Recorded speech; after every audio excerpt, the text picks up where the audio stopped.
What's going on, guys? And welcome back to the 5th edition of the Bettor's Almanac podcast. I am Matt Kowalas with my good friend and co-host Eric Pauly. And coming off a very successful week 4, once again gave away a $400 free bet. Going to announce that on this podcast in this episode. And Eric, how's it going, man? What's the card looking like for you? Yeah, it's going really well. We're going to give out that $400 free bet. So congrats to that winner. We'll announce shortly. We're also giving out 4 $50 free bets again this week. So continue to stay tuned to get some winners going. Like I said to you earlier today, Matt, and I actually tweeted out, I absolutely hate the week 9 board. I mean, the NFL, it's always going to be tough week in and week out. There is some value to find, never too much because of how efficient of a market it is. But damn, bro, I really don't like this week 9 board. How are you feeling? Yeah, it's definitely a tougher week. There's some plays that I'm definitely eyeing. I think we've definitely found some value to give to the listeners. But yeah, it's definitely not one like last week. You know, both of us had that Patriots best bet that we hit on the show, and that was a nice sweat-free bet. That was one that right when you saw that line jumped off the page to you. I have a couple that are kind of like that, but there's a lot of injury news attached to it. So that's kind of like a wait and see approach. So with a lot of the plays this week, you're going to have to do your research as well and pay attention to what's going on. You know, you got to track all week long, and that's key when picking these games. And that's an absolutely great point, especially with some of the trades. You don't know who is coming and ready to go right into that other team's offense or defense. You also do not know necessarily how many snaps they're going to play, how acclimated to that system they're going to be. If you had to bet and guess, you would say for at least this week, not very. If you was teed by Christian McCaffrey 2 weeks ago, of course, eased into the offense. And then last week was the star of the show against the Rams. But always have to keep in mind not only letting the market mature a little bit, but looking at the injury news, the injury reports, and seeing who is playing, because that, depending on the player, can swing the point spread at a half point, a full point, even more, depending on who that player is. But looking at last week, you know, I came off a nice winning week. 3-1-1. I was able to get the Lions at +4, and they obviously lost by 4, so I was able to get that push there. So just another reminder for all the listeners out there, always make sure you are shopping for lines, because I like the Lions at 3.5, but there was a 4 out there. So, of course, I went and took that 4. But knowing that there is a 4 and being able to find it and get down on that 4 is huge. So, as always, Matt and I recommend making sure you find the best lines available. My biggest loss last week was on Josh Jacobs anytime touchdown. I did not think the Saints would absolutely blank the Raiders, but had 3 wins last week. Matt, a little tougher last week for you. How'd it go? Yeah, I mean, I was one of those people who had the Lions +3.5. So that was one of my losses there as well. And it's funny you brought up the Josh Jacobs thing, because I had a kind of a Hail Mary parlay. I did Tony Pollard 2 touchdowns, which hit. I did Alvin Kamara 2 touchdowns, which hit. And then I did Josh Jacobs 2 touchdowns, which did not hit. And like you said, they got completely blanked. And even going back to the point before with the Detroit Lions, you know, I liked them at +3.5. I liked them at 4. And I saw that 3.5, and I was like, you know what? I think this will be a 3-point game. I'm okay with it. And they lost by 4. So it's that important to line shop. And, you know, going back to our great partners in PointsBet and Sports Memo, which definitely check out Sports Memo, Wager Talk, a lot of free picks and plays. But again, with our partner at PointsBet Sportsbook, they allow you to even create your own line on top of that. So if you see a line, you can go into their app, you can play around with it, you can adjust the line, and you can see what odds you may or may not like. And, you know, always got to shout out PointsBet, because they are the one giving away the free bets on the podcast. And again, we're going to start announcing the winners on the podcast. We want those who listen to the podcast, who support the brand, to be the ones who are rewarded. You know, and with PointsBet right now, do you ever wish you could get a second chance bet that didn't go your way? How about 5 of them?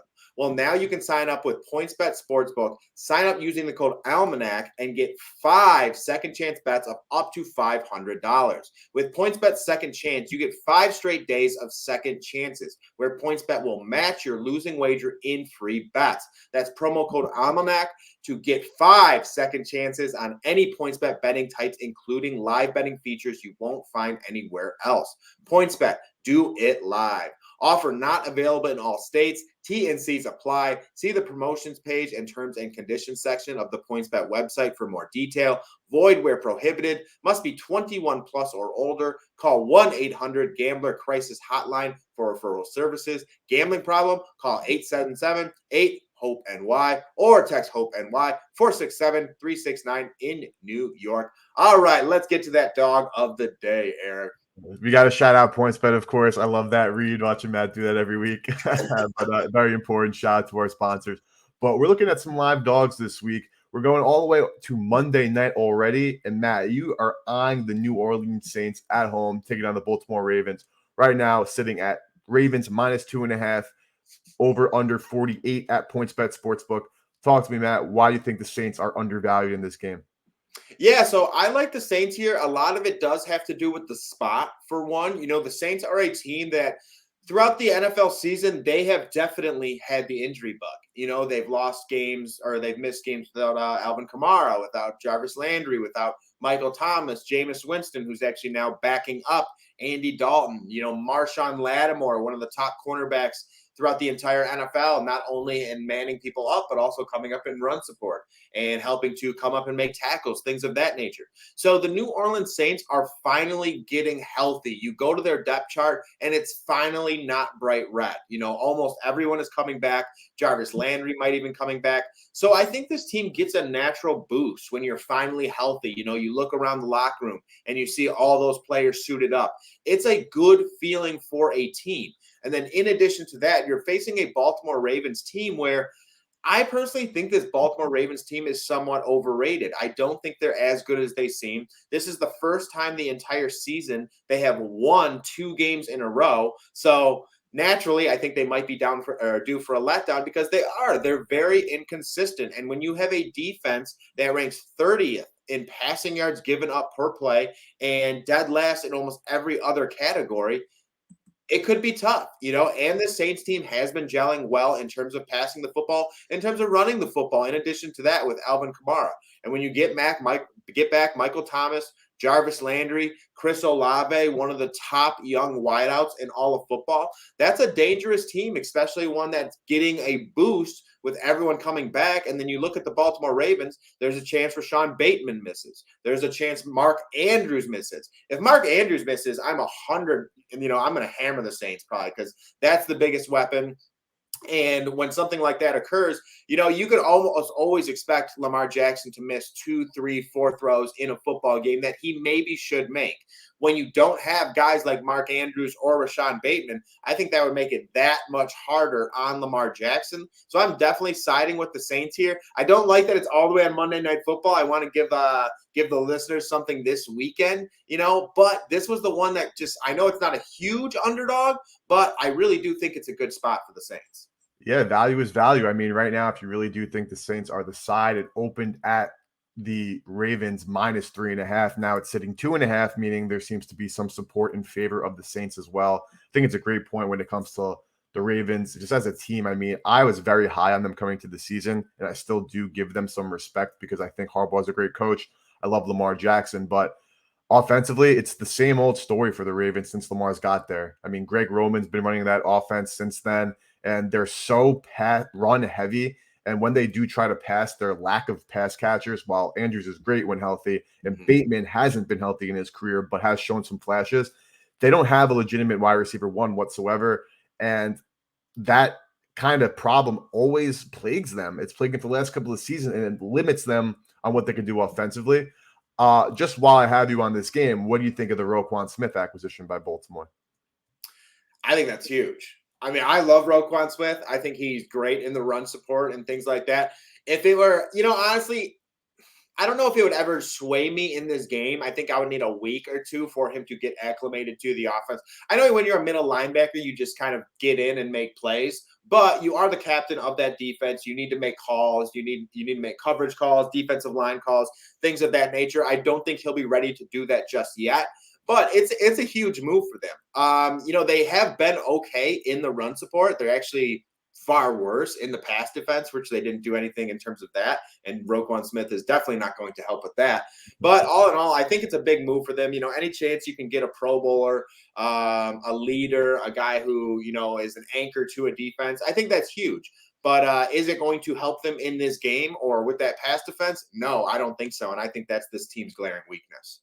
Yeah, no, I totally agree with you there. I was just curious what you think. Also considering like some of the things that don't really pop out to like most common fans is like the fact that the Baltimore Ravens are going to have to pay this guy like $20 million a year now because they signed him. He's wanted that extension from Chicago. They refused to get him. Now they go out and trade for him, giving up assets when they already drafted Patrick Queen in the first round 2 years ago. And now they're going to have to give Roquan Smith that bag. So I'm a little shocked for a team that's as organizationally sound from top to bottom as the Ravens are, one of the best owners in football, some great minds in that front office. This is a move that, while who am I to, of course, talk shit about what Eric Costa is doing, that isn't as, clearly a great move as what we're honestly accustomed to from the Ravens. But I can see the Saints winning this football game. I could definitely see myself teasing up the Saints to +8.5 at home against the Ravens. So that's something we will certainly keep our eyes on, and make sure to follow Matt on Sports Memo, Twitter, and TikTok, because that's where you will see all of his official plays. But going for me, right? So it's my birthday on Sunday. I'm hoping I'm laying back and watching the Commanders get a W.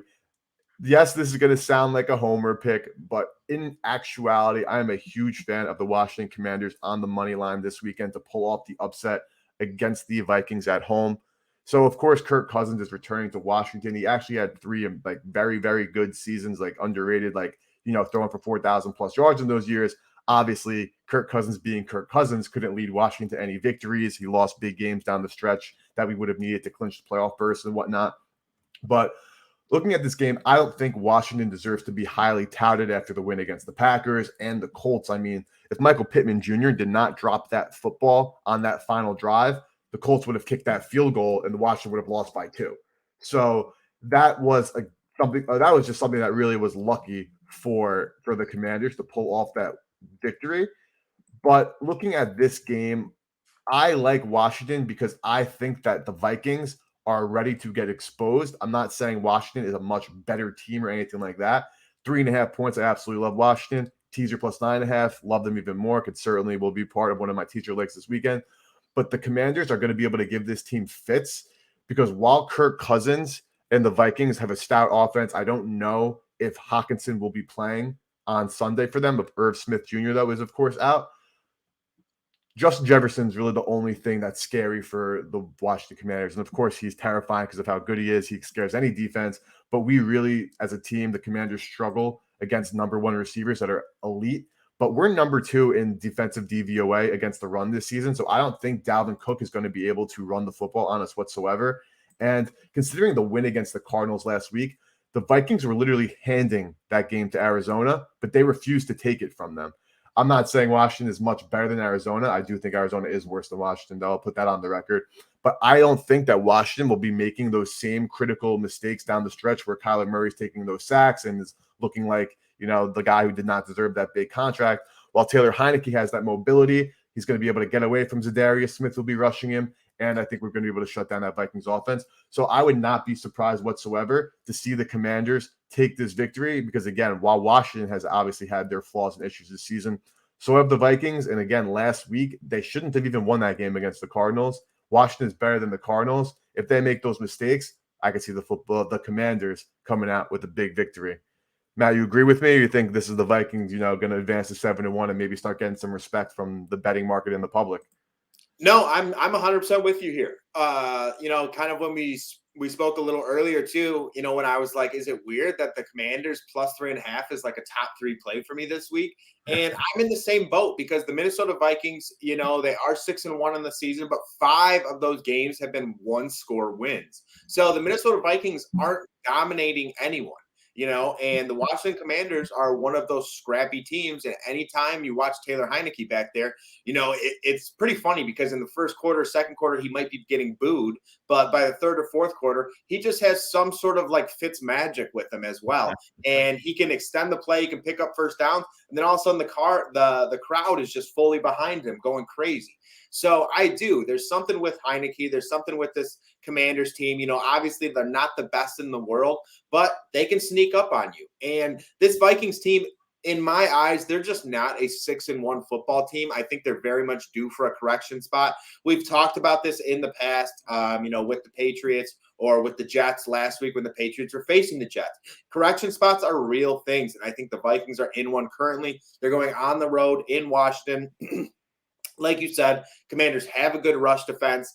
I'm same exact thing, with Justin Jefferson. That's the only thing that makes me a little bit nervous. But other than that, I feel pretty solid with the Commanders in this spot. Yeah, I am waiting to see that Justin Jefferson receiving yard prop to drop, because if it's anything under 90, that is an absolute hammer for me. Actually, absolute hammer for me against Washington secondary. But I agree. The Vikings have the Buffalo Bills next week, so they probably are focusing on that game. Yes, you have the whole Kirk Cousins storyline, which I think does come into play, because Kirk Cousins, as we know, when it's 1 p.m. on a Sunday and nobody's watching that football game, that's when he plays his best ball. But also knowing Kirk Cousins and his inability to really show some gall, I can see him folding against his former team in Washington when it should be the situation where he lights us on fire. But Jefferson will certainly get his. But moving forward, Matt, you have a big game you're eyeing this weekend. The Los Angeles Chargers are headed to Atlanta to take on the Falcons. Right now, our sponsor, PointsBet Sportsbook, is hanging Chargers -3, the total at 49.5 points.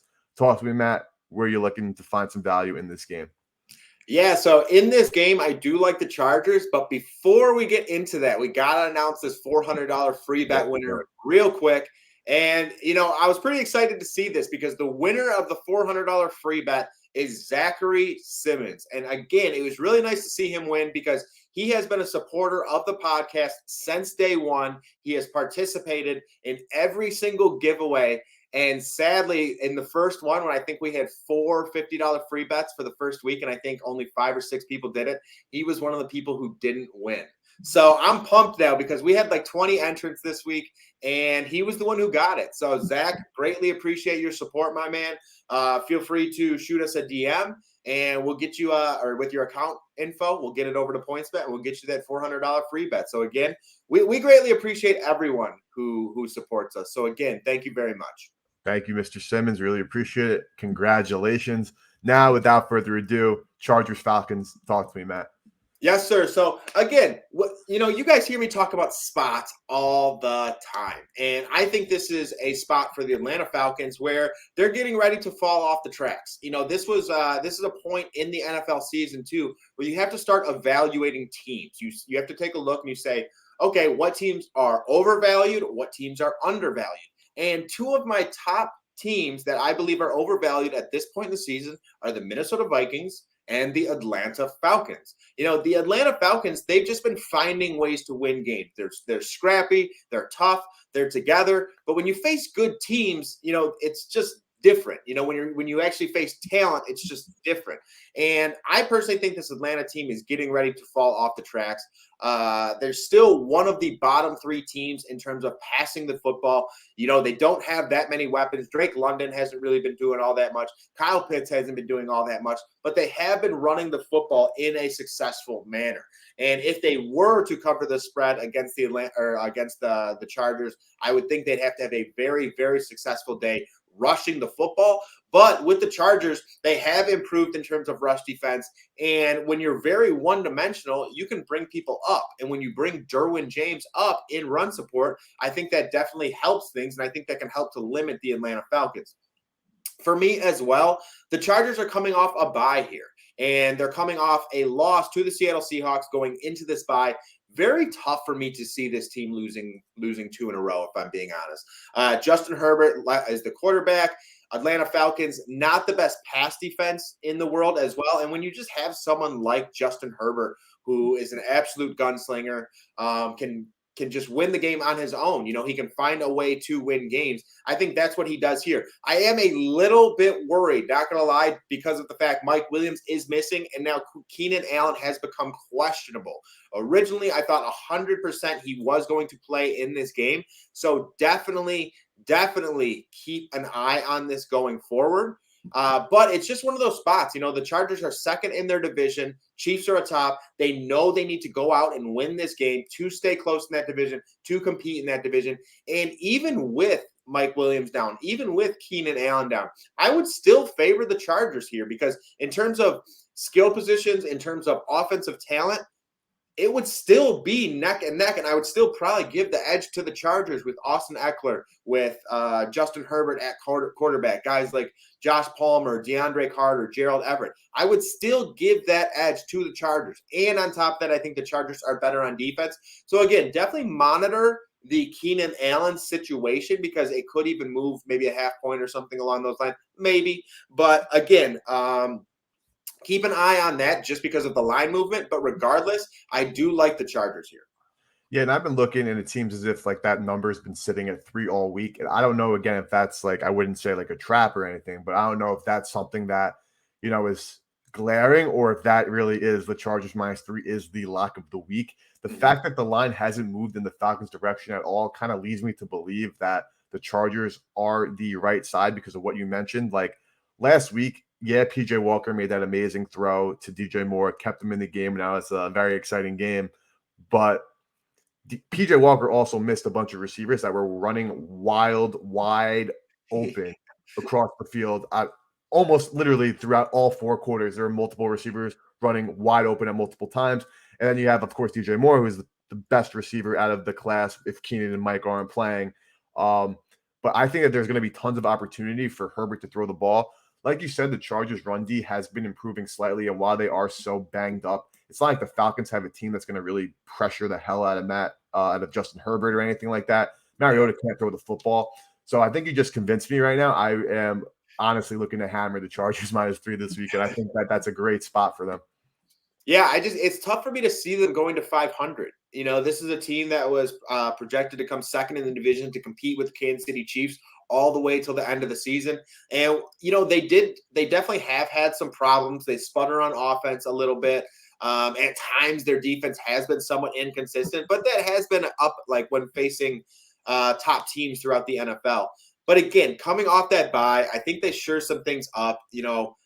I would assume Keenan Allen plays, but if he doesn't, I still do think the Chargers have enough weapons. And I think you're going to see a high dosage of Austin Eckler in that game if Keenan Allen and Mike Williams both miss. So I think he might be an interesting prop spot in terms of maybe rushing and receiving because he's one of those guys where if you're missing your top 2 wideouts, they're going to have to find ways to get Austin Eckler involved early and often. And he is a mismatch, against those linebackers, against whoever is on him. So again, I do like the Chargers a lot here. And I wanted to say one more thing because I am starting to look at the Bears +5. I haven't dove into it fully, but that's a game that has definitely piqued my interest, with the Dolphins winning 2 in a row, going on the road again. So yeah, that's definitely something I'm going to dive into a little bit more. Don't have a ton on it just yet, but wanted to mention it for our listeners. Yeah, no, and we'll get into that as well, some teaser options in just a second. But again, the more you're kind of telling me about this Falcons-Chargers game, the more honestly sold I am. Just looking at defensive DVOA, I mean, this Atlanta Falcons team is 31st in the National Football League, 30th against the pass, 26th against the rush. And obviously DVOA is not an end-all be-all, but like not even just using the eye test, like the Falcons have far exceeded my expectations. I think Arthur Smith, their head coach, has proven to be a better coach than I anticipated. So they have that going for them. But I think that the caliber of talent is really going to be too far of a gap. And while, again, like the Browns, Chargers give the Browns able to run the football over them, I know even if the Chargers this weekend say, hey, we're going to hone in on the run, Cordell Patterson, Tyler Algieri, and the rest of that Falcons backfield is still going to do well on the ground. So I don't know, again, if this is going to be like a 14-point blowout because the Chargers defense is bad as well. But I would certainly feel comfortable laying that 3 with LA in Atlanta this weekend. But I don't have a huge game for this weekend because like I was telling Matt before, again, birthday's on Sunday. So I know I might not be in the best state of mind to kind of be on point. I'm not forcing any plays because I never force plays regardless of the situation. But there are some plays that honestly right now in the teaser are sticking out to me. The first one I'll talk about briefly is the Cincinnati Bengals -7 and teasing that down to -1, even if it's 7.5 to -1.5 to get the -2. This is a spot where at first glance, I'm thinking to myself, I got to take the Panthers plus 7.5. You know, they've shown some really great things over the past couple of weeks. PJ Walker's given them the best quarterbacking they've gotten. And the Bengals, of course, just got embarrassed on Monday Night Football against the Browns. But then thinking about this line, I mean, it makes more sense to take the Bengals to win this game outright. PJ Walker, that was a divisional game against the horrible Atlanta Falcons defense that they were able to take advantage of. And the Bengals defense is certainly better than any defense the Falcons have played as of late. So instead of kind of taking the Panthers plus that 13.5, I think this is a bounce back spot for Cincy, a kind of must-win game early in the season. Also, not because they'll be eliminated from the postseason or anything like that, but because, of course, the Ravens are kind of streaking. The Browns are still in the mix. So this is a game that the Bengals, if they want to, you know, kind of show that they can make it back to the playoffs and do some damage, is a must-win. Also like the Commanders plus the 9.5, which I mentioned earlier. But another play that just kind of I don't understand whatsoever. How the hell are the Seahawks still underdogs against the Arizona Cardinals? I don't understand that. I don't know if I'm just missing the fact that the public is obsessed with Arizona still and still think Kyler Murray's good and Cliff Kingsbury's good just because his house was cool during the draft one year. This team fucking sucks. Am I wrong there? What do you think about that, Matt? No, I'm with you 100%. For me, it's definitely a game that I would tease. I don't know if it's a game that I'm looking to bet. I think a lot of it has to do with the Cardinals beating the Seahawks in their first matchup, and I think it was a 2-score victory that the Cardinals had as well. When they faced each other, this was Seattle. Yeah, I think that might be part of it. But yeah, I think a lot of people are just in love with the Seahawks. You know, Geno Smith. I'm sorry, the Cardinals. You know, they have those big names: Kyler Murray, DeAndre Hopkins, and Kyler Murray is one of those players where even when they sign that contract extension, and I get it. You need a quarterback who can win you games to get you to the playoffs and whatever. But Kyler Murray to me is just someone who I don't even know if that kid can win a playoff game. Like he's maybe 6 foot tall. Like down the stretch, he's easy to scheme against. He can't see over the offensive line. He has to take a deeper drop than typical, like of any average quarterback because of how short he is to see over the line. And he doesn't have like a cannon like some of these top guys in the NFL. So you mean to tell me a regular quarterback is taking a 3-step drop? He's taking a 5-step drop. He doesn't have as good of an arm as these other quarterbacks. The defensive lineman can get up, bat the ball down. I just don't get the whole thing with Kyler Murray. At any given time, a defensive lineman can get his hand up, like knock that football up in the air and cause a turnover. Like it's just I never feel comfortable with him, and that's why I never bet the Cardinals because I just can't buy into Kyler Murray. So I'd be with you. If I were to go anywhere, it would be a Seahawks teaser. And you know, I'm way more confident in Geno Smith at this point in the year. That dude has been playing confident. He's accurate, everything. Dude, he's absolutely balling. I mean, like, I obviously came to the season like most of the pundits and everybody just, you know, not expecting much from him. But that man is absolutely balling. And Kyler Murray, man, he just doesn't have what it takes to be like a quarterback in the NFL. I mean, I know we got that big bag, which is just another indictment on how bad the Cardinals organization is by caving into his star quarterback, putting in that clause in that they obviously retracted. But, you know, I know that's old news at this point, but things like that cannot be understated. Like the fact that the team asked for that, the agent had to put it in the contract, and Kyler had to agree to that. Like that's all you need to know. That's all you need to know, and it shows on the field. I mean, the Cardinals had so many chances to win that game against the Vikings, and they were incapable of doing it. Kyler Murray taking horrible sacks. Like there are also times on the field, like I know against the Eagles game where he slides and is short because he slides and dive. Like these are all these like intangible football things that do not add up to him being good. And then you pair the fact that obviously DeAndre Hopkins is great. Hollywood Brown was doing well. So their offense, before he got hurt, their offense did have some firepower in it. Their offensive line is old as hell and banged up. Their defense is old as hell and not good whatsoever. Also, Cliff Kingsbury is a bad coach. Yeah. I think this is a complete mismatch there. Again, I wouldn't take the Seahawks money line because the divisional game, a lot of things can change. The Cardinals suck at home too, but they, again, are those 2-point favorites, but being able to tease them up is something I'd definitely look at. But the last game, we're looking for potential teaser options that Matt previewed briefly is I don't love this one as much as you do, but I could see it being the Chicago Bears being teased up to 11 and a half points. If you get the 5.5, it's not actually available in many places now, so definitely 10.5 or 11. Chicago, of course, trading Roquan Smith, trading Robert Quinn.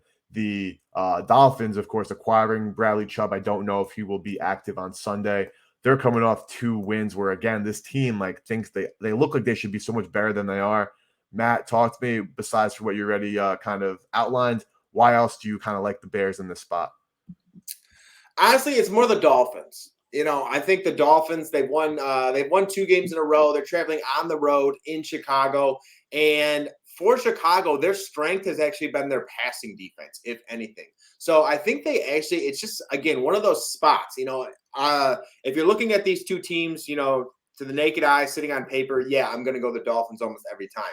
But with the Dolphins winning 2 games in a row, looking a little inconsistent, the past couple of weeks on offense, especially in that Pittsburgh game, saw a lot of sputtering, a lot of inconsistencies. And at times I do, I like Tua. I think he's very, very accurate, but I think he's someone that you can get to. If you apply some pressure to him, if he misses a couple throws, if you make him have a 3 and out, something along those lines, I just think he can have one of those inconsistent games. And with the Chicago Bears, they, again, like I was saying, they have one of the better secondaries. And the fact that they got rid of Robert Quinn and Roquan Smith, obviously I don't love that. But it's also a line that kind of stinks to me. Again, to the naked eye, I think a lot of people are going to want to take the Dolphins -5 here. And a lot of the time, I'll be honest, a lot of time when I see something like that, there's not a lot of science to it, but I just tend to go the opposite way. Again, the Dolphins winning 2 in a row. The only time they had won more than 2 in a row was at the beginning of the season, and they had some lighter competition. So again, not like the Chicago Bears are the toughest competition in the entire NFL, but I just think they could keep a game close at home. I think they're near dead last throughout the NFL in getting to the quarterback on top of that, which is big for the Chicago Bears because they do struggle to protect Justin Fields. And Justin Fields has very much shown the ability to get outside the pocket, or if he sees a running lane, take off in that running lane, pick up the first down. So that's something I would definitely look to. I would check out Justin Fields' rushing yards prop in this matchup because I think this is definitely going to be one of those games. He picks up numerous first downs with his legs. But again, all in all, this is just a line that stinks to me. I think the Chicago Bears defense is good enough where they can keep this close, and that Miami Dolphins pass rush is going to struggle a little bit. Yes, they did just get Bradley Chubb, but I don't know how much he's going to be in, out, stuff like that. I guess we'll see, and he will be a boost at some point in time. But again, I just think Justin Fields can pick up some with his legs, make enough plays to keep this close. And I actually think this is a dog that can fight. I actually think the Bears have potential to win this outright. Yeah, no, so that's just another great point you made is when it comes to, of course, NFL games, any sport, obviously you do the quantitative analysis and come to your conclusion that way. But there's also so much value in finding where the hurt is and just going contrary to what that is. I could totally agree with you that it seems like the public will be hammering Miami. I think though that Chicago, given the state of their team now, yes, of course, their offense looked better against Dallas, but they still lost by 20 fucking points in that game. So it's not as if they were truly competitive. I do think, though, the Miami Dolphins are very vastly overrated. I do have to appreciate the fact that they do see a little bit of a window in the AFC and, put together a team now that they, double down, added Quinn, try to make their team better. So I do respect that. And, Tua has had some great moments, even though, he does also have a ton of turnover-worthy plays that fortunately have a bit turnovers for him. But I think that's a very intriguing game, and we'll definitely keep a close eye on that. But we have one more game. Like I mentioned earlier, my prop of the week will be on Justin Jefferson, depending on what that line gets to, because I know he will shred Washington secondary. That's not of course, anything can happen, but that's not an opinion. That is a fact. He will shred Washington secondary. But you're looking at a prop for tonight. Davanta Smith, Houston Texans, hosting the Philadelphia Eagles. That is a 13.5 point spread and a 45.5 point total at our sponsor, Point Bet Sportsbook. Matt, talk to me why you're liking Davanta Smith in this spot. Yeah, and real quick before I touch on Davanta Smith, one thing that I wanted to mention was one of our listeners, Jennifer, messaged me, and she sent me a plus 700 same game parlay that she hit from this podcast. And it was kind of funny, too, because it was off the play, the Buffalo Bills and the Philadelphia Eagles taking that under, and that under didn't hit. But what she did was she did adjusted lines, essentially. So she boosted up the total and took the under a little bit. She boosted up the spread. She took under touchdowns, a little bit of everything. So I thought that was really cool because the pick itself missed, but she took the information, made a parlay out of it, and made it into her own. And that's what I really hope a lot of the listeners are doing. And because when we give out these picks in place, it doesn't mean you have to take them exactly as is. There are always options. You can do an adjusted line. You can do the team total points. You can do the touchdowns, whatever it may be. Because I remember when Eric asked me, he's like, oh, the Steelers over under total is at 16.5. Would you go under that? And I was like, oh, hell yeah. No chance they score 17 points. And they didn't. And that was in her parlay as well. So, we might give out picks and plays, but that doesn't mean you have to take them exactly as is. Remember, nowadays with sportsbooks, there's a ton of adjusted lines and all that shit. So just was really cool to see that. Plus 700 is a pretty good bomb to hit. So good for Jennifer. And we appreciate everyone's support. But let's get to Davanta Smith. Okay, we've had Davanta Smith before on the show, and he hit. So I have Davanta Smith over 51.5 rushing yard or receiving yards. And the weakness for the Houston Texans is definitely that rushing defense. But again, a lot of this comes down to the spot for me with Davanta Smith. Davanta Smith is one of the more talented wideouts throughout the entire NFL and has absolute burners where he could pick up this 51.5 yards in one single play. And then obviously Jalen Hurts has the arm to get it there on top of that.